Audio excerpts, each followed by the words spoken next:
Il y a des sujets dont Brigitte Macron n'aime pas parler. Sa vie privée en fait partie.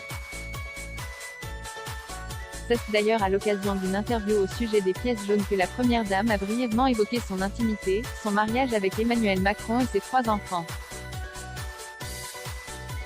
À Madame Figaro, Brigitte Macron confie avoir toujours été structurée autour des Emmanuel. Et de ses enfants.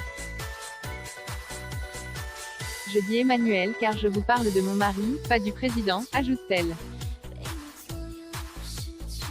Dans les moments difficiles, je n'ai jamais été seule, il y avait les enfants.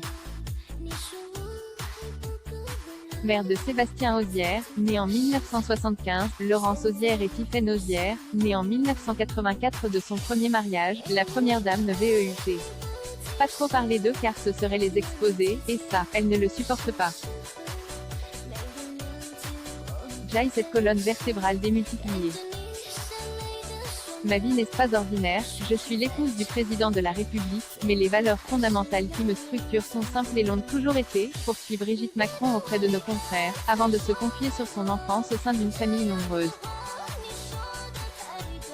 Dernière d'une fratrie de 6 enfants, ses frères et sœurs lui ont souvent fait la morale, je leur rappelais qu'ils n'étaient pas mon père ou ma mère.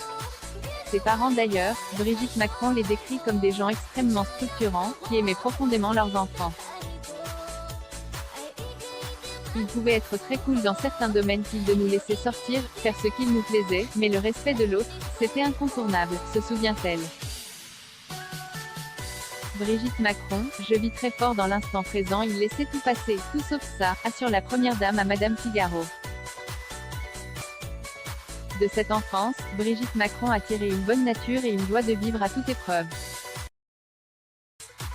Parce qu'elle le sait, la vie n'est pas éternelle.